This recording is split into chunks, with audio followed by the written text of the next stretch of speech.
So over the last couple weeks, as you guys know, we have been looking at the They Lived It series, and now we've been really kind of focusing in on the beginning of Exodus.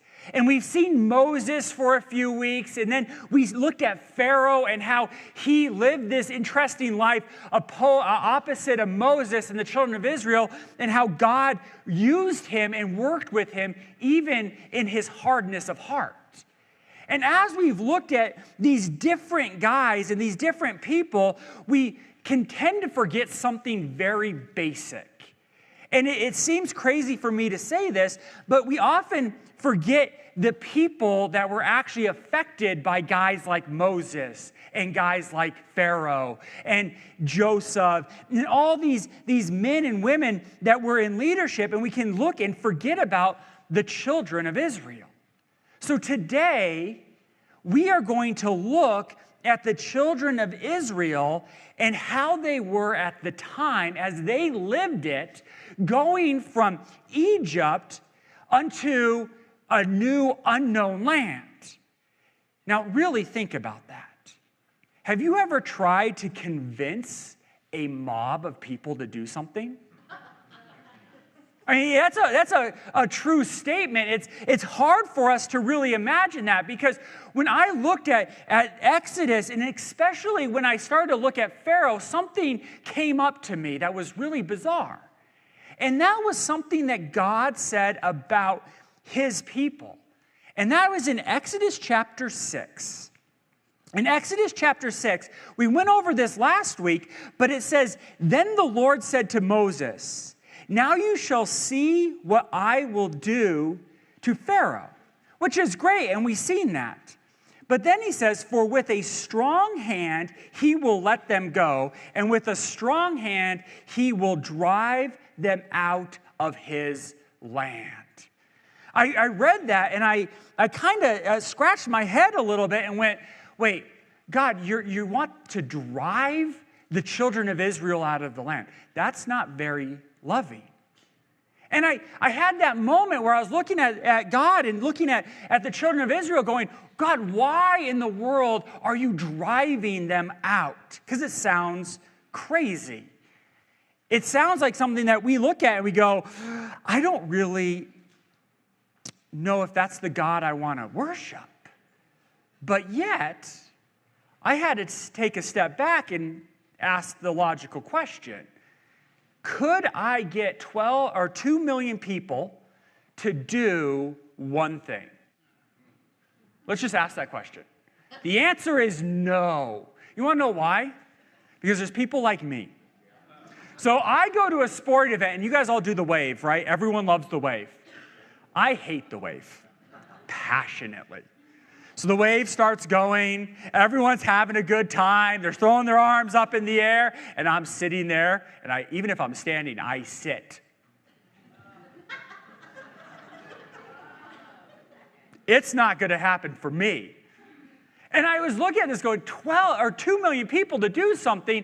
Guess what that is? 2 million different opinions.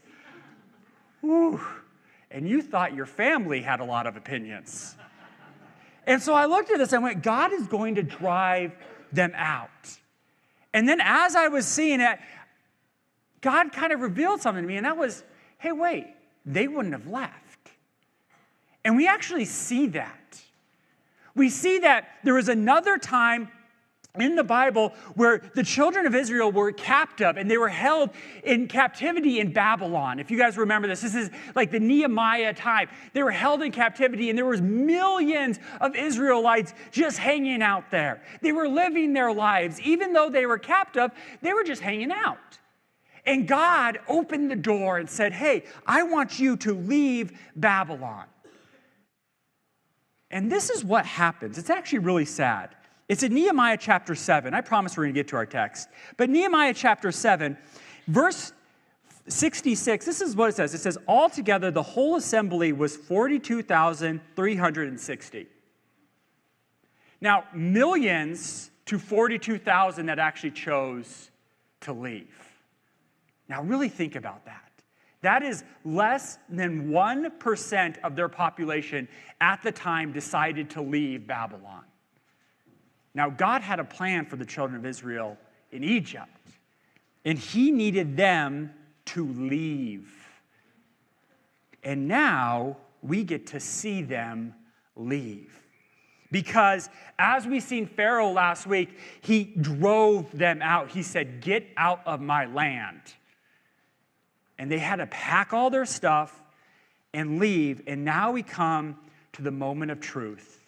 Here they are in front of the Red Sea. Our passage for today is actually going to be Exodus chapter 14. So if you turn in your Bibles to Exodus chapter 14, we are going to look at the crossing of the Red Sea, but we're going to look at it from the perspective not of Moses, not of Pharaoh, but the children of Israel. Our people today, the person who lived it is the children of Israel. So starting right in verse 14, it says, "Now the Lord spoke to Moses, saying, 'Speak to the children of Israel, that they may turn and camp before Pi-hahiroth, between Magdal and the sea, opposed from Baal-zephon. You shall camp before it by the sea.'" So here God is, and he tells Moses, he's like, "Hey, I want you to now walk to this land and go right here between two mountains and the ocean." Now, I'm not a smart person, but if you're running away from the world's strongest army, it's not good to be surrounded by mountains and ocean. Well, mountains and sea. So here they are, and God brings them to this place. Now, notice who brought them there. The Lord. The Lord brought them to an indefensible position. Now, Israel had no army at this time. Remember, all they were was workmen. They built bricks and cool cities. They didn't have an army to go against Egypt. This was a bad position. And as they're there, I'm sure they're kind of looking around going, "Well, why are you bringing me here?" And this brings up the question that C.S. Lewis actually asked. It's a question I'm sure that they were asking when C.S. Lewis said this. He said, "We are not necessarily doubting that God will do the best for us," which I'm sure every one of us will agree with. We don't doubt that. We are wondering how painful the best will turn out to be. Isn't that a great quote? Because I look at it and I'm like, whoa, yeah, that's going to hurt. Because here God is, he brings them to this crazy land, and he says, "Hey, I want you to park here. I want you just to hang out between mountains, a rock in a hard place, and oh yeah, the ocean." And then God kind of tells Moses the plan. And I love the plan because, we all want to know God's plan. Moses might say, "Please stop talking, Lord. I don't want to hear anymore because this sounds scary." This is what he says. It says, "For Pharaoh," remember he's talking to Moses here, "will say of the children of Israel." So God's plan now is to bring the children of Israel there so Pharaoh will say something. They are bewildered by the land. The wilderness has closed in on them. Let me translate that real quick. God wants Pharaoh to say, "Look at those people. They're nuts. They don't even know how to get across the Red Sea." Now, to be fair, all they had to do was walk a few miles to the north and go over. Instead, God brought them right to the sea. And he wants Pharaoh to say, "Hey, they're nuts. They're wrong. They're gone." And then God continues on and says, "Then I will harden Pharaoh's heart so that he will pursue them, and I will gain honor over Pharaoh and over his armies, that the Egyptians may know that I am the Lord." And they did so. Here is God's plan. He wants them to bring Pharaoh to this land, or he wants to bring them there so that God can overtake them. Now notice, God never told Moses how it was going to happen. He just said, "I want you to go camp in this land. Pharaoh is going to come after you, and it's also that, they know that I'm God, and Pharaoh can finally say, 'Yep, that was God.'" It's crazy. This is part of the thing that's going on with Moses. He has to sit there and then convince 2 million people to camp there. How many of you guys would be happy to go there? What if Moses told you, well, God's going to do something really cool. All you have to do is camp over here. We all want to say, yeah, I'd go. Realistically, we'd sit there and go, well, how is he going to do that? Can you tell me exactly every single step? And we sit there and we question it. But Pharaoh is going to be used here. Now, I love the fact that Pharaoh does this because we actually are now starting to see what God is trying to do with the children of Israel. Because that should be the question that it starts to enter our head of going, okay, God, why are you doing this for the children of Israel? And I see why you're doing this for Pharaoh, but what good is it for the kids? What good is it for me? What good is it for the people that are there? And I actually think that that's a great question because we find the answer in Psalm 14. In Psalm chapter 14, verse 1 and 2, we see Pharaoh, and then we see what God's trying to do with the people of Israel. He says, the fool says in his heart, there is no God. Now that is Pharaoh. They are corrupt. They have done abominable works. There is none who does good. But look at this one. The Lord looks down from heaven upon the children of men to see if there are any who understand, who seek God. You see, this is where it becomes amazing that the Lord is going to do this for the children of Israel. Because right here, we start to see this dichotomy between Pharaoh not seeking God and God then bringing the children of Israel to a place where they understand and seek the Lord. And as this happens, they go to this land. And now in verse 5, the plan starts to unfold. It says, now it was told the king of Egypt that the people had fled, and the heart of Pharaoh and his servants were turned against the people. And they said, why have we done this, that we have let Israel go from serving us? And he made ready his chariots and took his people. He also took 600 choice chariots and all the chariots of Egypt with captains in every one of them. So here's the plan. We see this plan going on, and as they're happening, Pharaoh looks at him and says, you know, I kind of liked having Israel do my work for me, so let's go and get them. I'm going to send my army after them. Now, put yourself in the shoes of the children of Israel. How are you feeling at this time? Like you'd sit there and go, wait, how many chariots? Remember, those are like tanks. How many tanks are coming to kill me? Good. You know, one would do fine, but you're sending many. And Pharaoh and all the people were ready to attack. They were ready to go and kill the children of Israel. They were ready to take them over.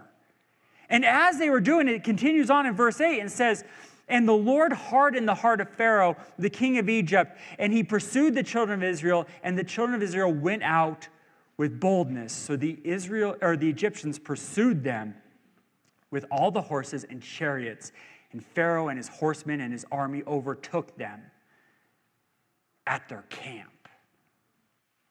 Ooh, this is where it hurts real bad. See, this is the point that as the children of Israel are there, they now see Egypt, and they're pursuing them. You know all the stragglers that were waiting behind going, yeah, I'll get there, don't worry, I'm just going to walk slower.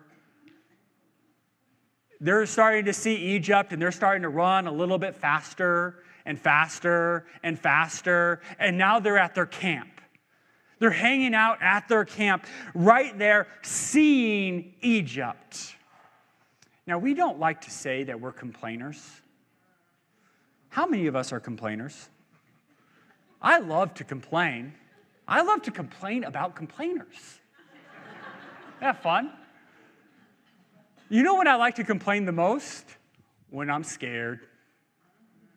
We sit there and we're like, I'm going to complain because I don't know what's going to happen.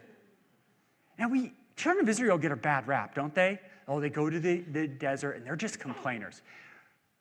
There's an army about to kill them. Most of us would be complaining to God. Have you ever complained to God? I love to complain to God, right? I don't mean to, but sometimes you go down to pray and you're like, wow, that was just a big, long list of complaints. And I realize something very quickly, and that is when I am struggling, when I'm afraid, just like the children of Israel, they're coming over this hill, and you see Egypt, we start to respond extremely irrational. We start to respond in a way that our heart is not to the Lord, but our heart starts to go, oh, what am I going to do? What am I going to do? This is bad. And this is what happened to the people, the children of Israel, because it says, and when Pharaoh drew near, the children of Israel lifted their eyes, and behold, the Egyptians marched over them. So they were very afraid, and the children of Israel cried out to the Lord. We should highlight that they cried out to the Lord, and we're like, yes, they cried out to the Lord. But look what they said when they cried out to the Lord. Then they said to Moses, because there were no graves in Egypt, you have taken us away to the wilderness, or to die in the wilderness. Why have you dealt with us to bring us up out of Egypt? He sits there. The children of Israel sit there, and they cry out to the Lord, but the way they cry out to the Lord is very simple. You brought us here to die. Have you ever done that to God? You know, God, I know that you like the poor will inherit the earth, so you're just going to make me poor so I die. It's amazing when you lose your job. That's like your first prayer, right? It's something that's inside of us. God is sitting there, and the children of Israel are happening, and their prayer, their cry out to the Lord is, we're going to die. Now take a step back and remember what God is actually doing here. We looked at Pharaoh, said there was no God. But God looks for people who seek him, who want to understand him. God is doing something so amazing with the children of Israel that even though they're crying out and their motives, their heart is saying, we're going to die, God is teaching us and teaching them something that is amazing. He's teaching them what it says in Proverbs chapter 3, verse 5. In Proverbs chapter 3, verse 5, this is what it says. It says, trust in the Lord with all your heart and do not lean on your own understanding. In all your ways acknowledge him, and he shall direct your path. Now, I will tell you, the children of Israel were not there. They were trusting in their own understanding. It's really easy for us to start trusting in our own understanding when God is working on us, where we're backed against a wall. And as they're leaning on their own understanding, they're afraid. They're saying, there's no graves in Egypt. We're going to die. But as they say this, their heart comes up, out right away. It says, is this not the word that we told you in Egypt? Now, notice this was not added before chapter 14. Because we didn't get the rest of the story with Moses and the children of Israel. We thought Moses came, he had snake stick, and he put his hand in his shirt.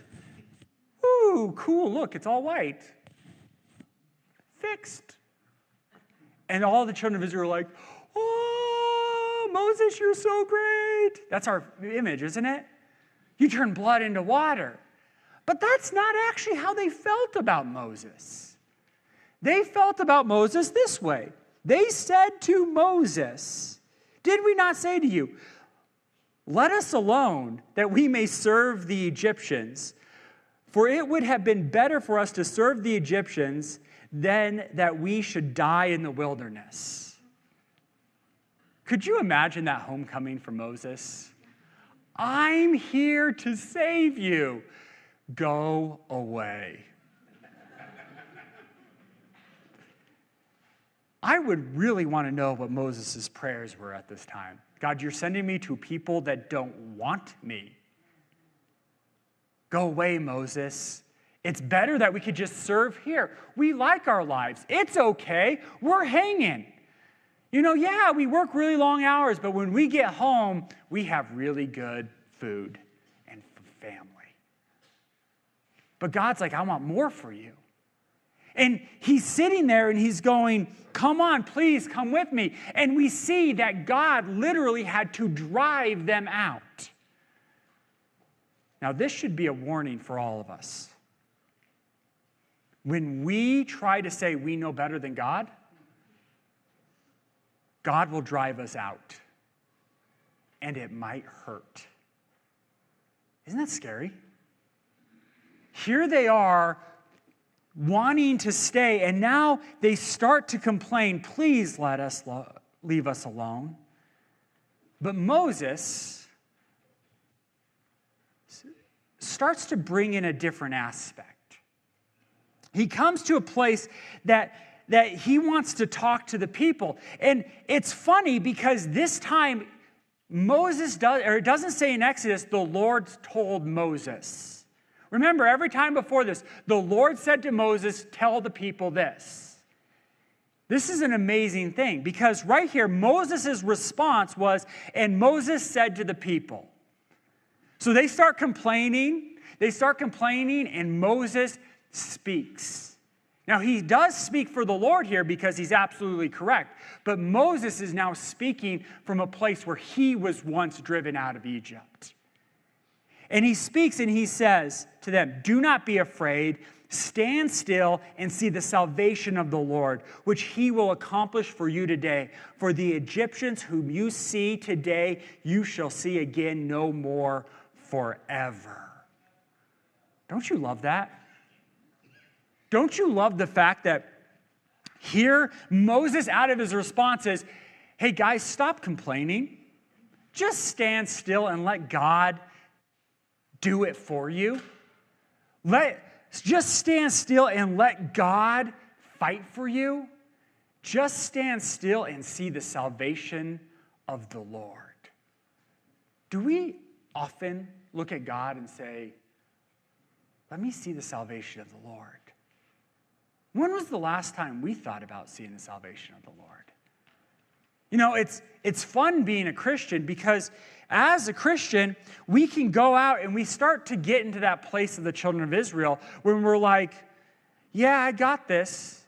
And we kind of forget about the whole salvation of the Lord. Not because we don't believe it, but we don't focus in on it. And Moses is saying, "Watch, this is going to be amazing." And he continues on and says, "The Lord will fight for you and you shall hold your peace."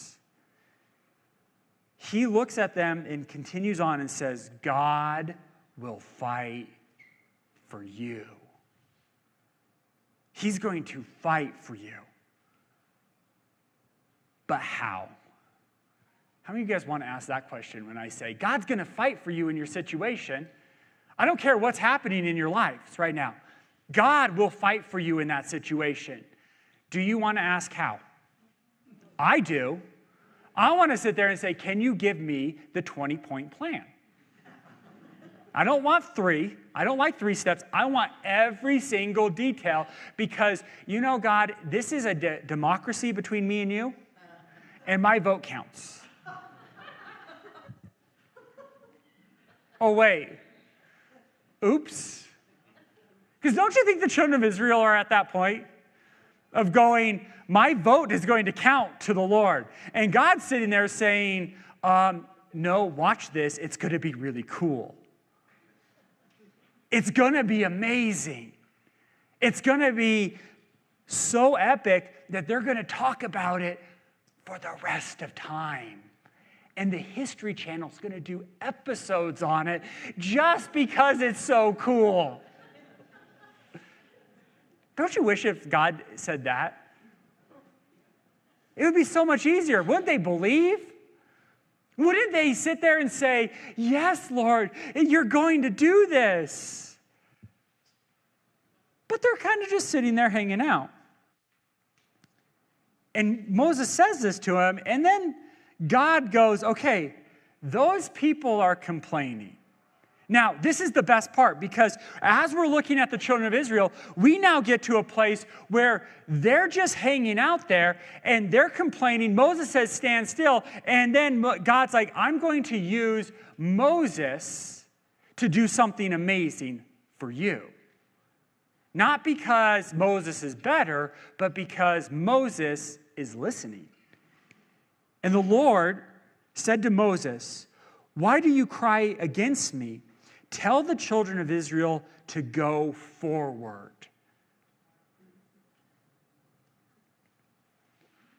Moses is probably sitting there going, God, I'm not crying against you, they are. But he's like, why are you guys doing it? Move forward, which means you get to play sardines next to the Red Sea. Could you imagine playing sardines and looking at Egypt coming? Hey, how's it going?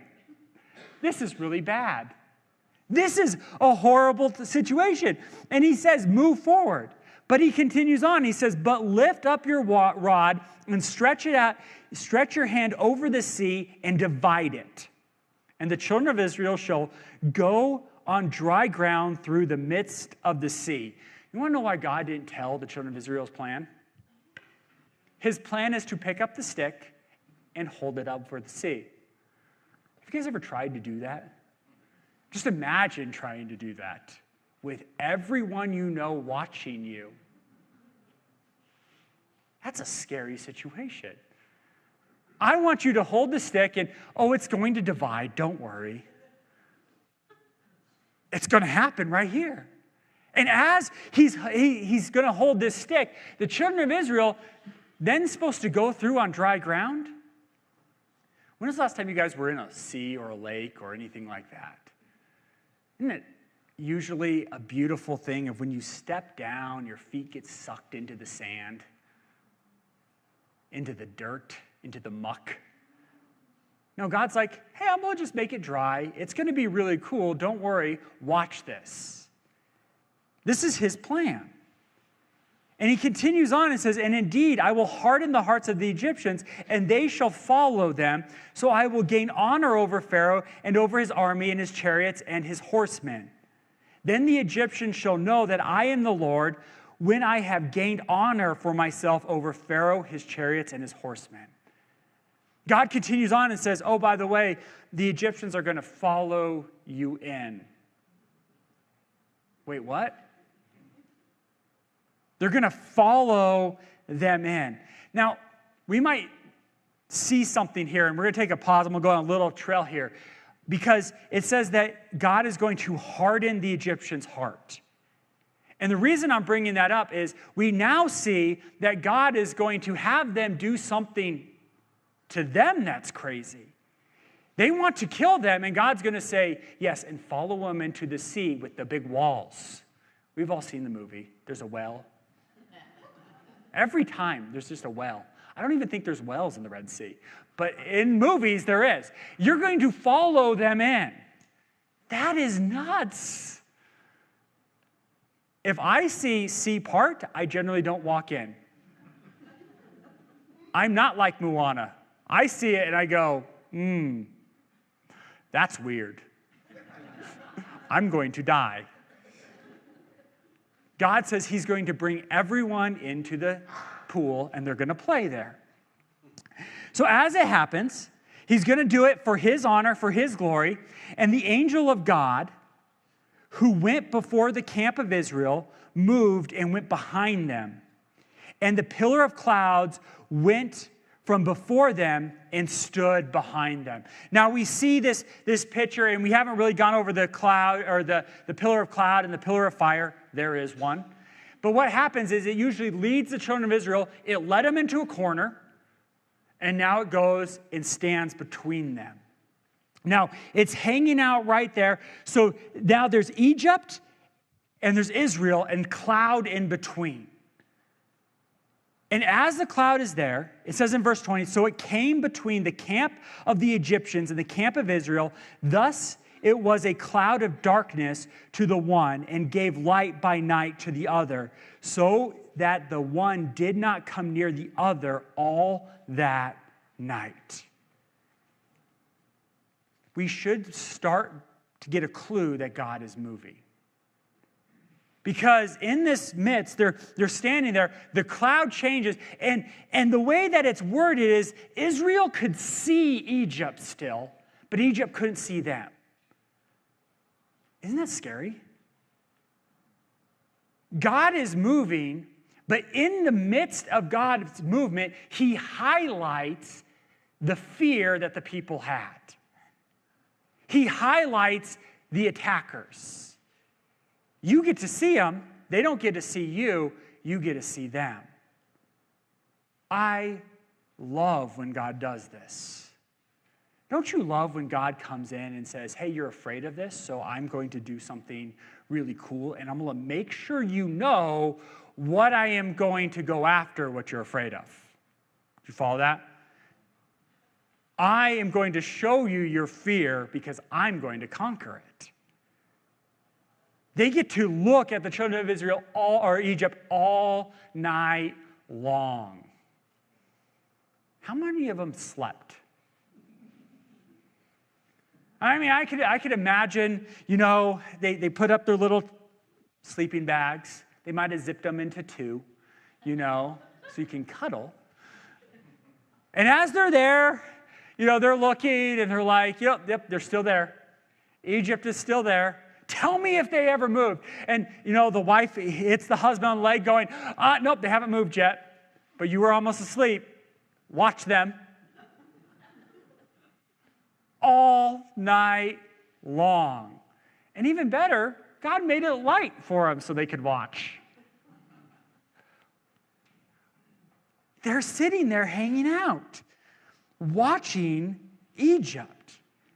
And as this was happening, here's Moses, their favorite person, walking around. Then Moses stretched out his hand over the sea. Remember light, so now you get to watch Egypt. And then husband goes, hey, look at crazy Moses. He's sticking his rod over the sea. What's he going to do? Is he going to try to make a boat with it? He stretches out his hand over the sea, and the Lord caused the sea to go back by a strong east wind all that night, and made the sea into dry land, and the waters divided. So in the midst of them now seeing the destruction coming, they start to see the seas part. Now, this is a really cool thing that we actually see here, and that is God is blowing on the sea by the east.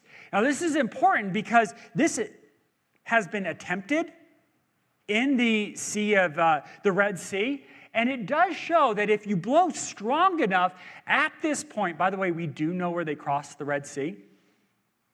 At this point, it does start to barely divide. You could watch the History Channel, that's where I got my information, to find this out. And I was like, wow, so this might have actually worked. Oh, wait, so they're watching this now strong east wind blowing, and the sea's starting to open and open and open. We're starting to see God move. Now, when that happens for us, and our fear is there, and we see our fear, and we're like, God, how are you going to fight for us? How are you going to fight for us? And we start to see it grow. Isn't it amazing that our hearts start to soften ourselves? And we're like, oh, it's going to work. It's going to work. I told you it's going to work. Now that's the conversation in the sleeping bag. I believed and you didn't. No, I believed and you didn't. And they're sitting there going, yes, it's going to happen. And it's opening up. And as it's opening up, morning comes. And now it's light and they got to see a view of the sea. And this time, it's not like it was before. It's split. And the well is there, so they could see it. The only well ever in the Red Sea. And it says in verse 22, so the children of Israel went into the midst of the sea on dry ground. They were like, well, that way's certain death. We're going to go that way because it's crazy. You see, this is the awesome thing about God is he brought them to a point where he's continuing to drive them out. Their choice is death or go into the ocean. Go into the sea, into a natural phenomenon that God created that they've never seen before and has never happened since. They had to walk by faith at this moment. But notice, them walking by faith was them being driven by God. I love that fact. Because there's times in our lives that we look at God and we're like, God, if I just had more faith, more faith, more faith. And as we pray that prayer, he will drive us to have more faith. And he's moving the children of Israel. They walk through the sea on dry ground, and the waters were a wall to them on their right and to their left. And the Egyptians pursued and went after them in the midst of the sea, all Pharaoh's horses, his chariots, and his horsemen. So now they're all in there, which I'm sure made them feel really good as kids. God, you just saved me, and they're following me still. Really think about that. Because they were probably celebrating that morning, overjoyed with the fact that God is doing something so cool. And as he's doing something so cool, they're walking in there, and then they turn behind, and they're like, oh, but it's still coming. God, you just saved me, but you saved them also. This is a problem because they're about to die. But that's not the rest of the story. In verse 24, it says, now it came to pass in the morning watch that the Lord looked down upon the army of the Egyptians through the pillar of fire and cloud, and he troubled the army of the Egyptians. He took off their chariots' wheels, and he drove them with difficulty. And the Egyptians said, let us flee from the face of Israel, for the Lord fights for them against the Egyptians. Here's this picture of they're coming in, and I'm sure as they're watching, they're going, they're getting a lot of flat tires back there. Their wheels are breaking. Wait, but they're still coming. And now we see the children of Israel, their hearts are starting to go, we're going to make it. And in Egypt's hearts are going, we're not going to make it. This isn't good. This is really bad. They're starting to look at God and going, you're real, and I'm fighting against you. Isn't that an amazing thing that the children of Israel get to see? You see, we actually get to see a God that changed the hearts of them, of the Egyptians, to a place where they're recognizing who God is. They're recognizing the fact that the Lord is fighting for them. And yet, as this is happening, we start to see what God's going to do. It says, then the Lord said to Moses, stretch out your hand over the sea, that the waters may come back upon the Egyptians, the chariots, and their horsemen. And Moses stretched out his hand over the sea, and when the morning appeared, the sea returned to its full depths, while the Egyptians were fleeing into it. So the Lord overthrew the Egyptians in the midst of the sea. Then the waters returned and covered the chariots, the horsemen, and all the armies of Pharaoh that came into the sea after them. Not so much as one of them remained. Here is what happened. They come to a place, and the waters destroyed their fear.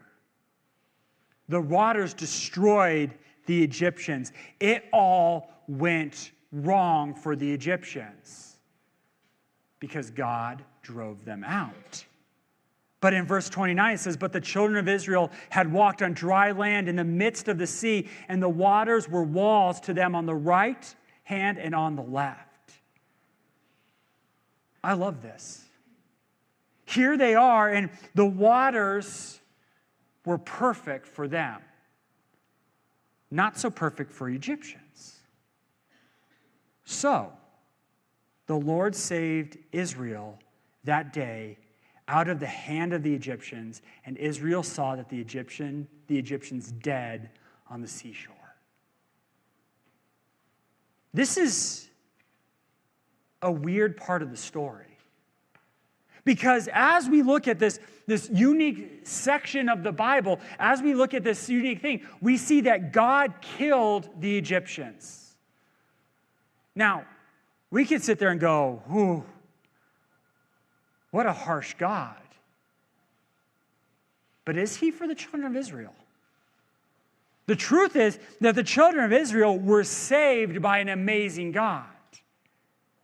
And as they were saved by amazing God, what do you think their reaction is? "Oh, God, you are amazing." Wouldn't that be our response? Usually, it's one of those things that we see God do something amazing in our lives, and our response is, "Woohoo! Yes, I love the Lord." And we start to get excited, and we start to praise the Lord. We start to turn to him. And I love that. I love the fact that we can go from death to life, which is exactly what they did. But there's something that we need to respond to and talk about. And that is the fact that it didn't change many of the hearts of the Israelites. That should be a gasp. Are you kidding me? Water turned to walls, and yet we actually read in 1 Corinthians chapter 10, verse 1, it says, "Moreover, brethren, I do not want you to be unaware that all our fathers were under the cloud and passed through the sea." We see that they passed through the sea. All were baptized into Moses in the cloud and in the sea. They ate spiritual food, and they drank the same spiritual drink, for they drank of the spiritual rock that followed them, and the rock was Christ. But with most of them, God was not well pleased, and their bodies were scattered in the wilderness. Whew. That's these kids that we're talking about. The last verse, verse 5, we see what God is doing for them. But we have to ask and answer the question of going, why was God not well pleased? Why was God not well pleased with them? Why did God look at some of them and they ended up dead in the wilderness? We all know the story. And the answer is actually in verse 31. It says, "Thus Israel saw the great work which the Lord had done in Egypt. So the people feared the Lord and believed the Lord and his servant Moses." I love the grace of God here. Because some of the people feared the Lord. Some of the people revered him. Some of the people believed in him. Some of the people listened to Moses. You see, this is where the story becomes very personal for us. And it becomes personal for us because we get to know that God.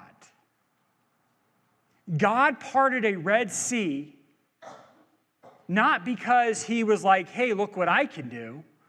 He parted a Red Sea because he wanted to demonstrate his love for his people. He parted a Red Sea so that his people could know who he was. He drove them to a place where they could fear the Lord.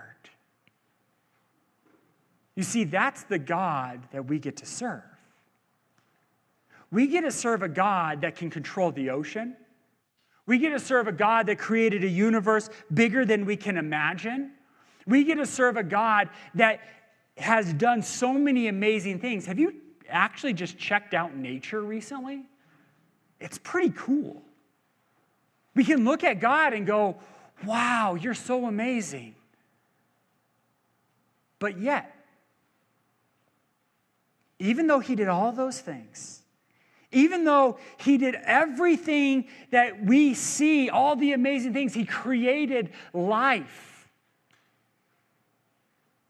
he still does miracles for us. You see, this God that can part a Red Sea, save his people, do amazing things, was still there for the sole purpose of his children. Of saying, I want you to fear me. I want you to understand me. I want you to love me. And that's where we get to come to today. Because in Romans chapter 5, verse 8, it says, but God demonstrated his own love towards us, that while we are still sinners, Christ died for us.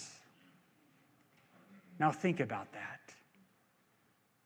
We just seen it played out. The children of Israel were parked, not wanting to camp where they camped. They were hanging out going, just let us alone. Let us serve Egypt. And God was sitting there saying, no, I love you too much. I'm going to do a miracle for you. And he split a Red Sea and drove them. This is the same miracle that he did for us. We sit there and said, I don't need a God. Now, this might be back in our day, and we were thinking, yeah, back then I was just partying it up.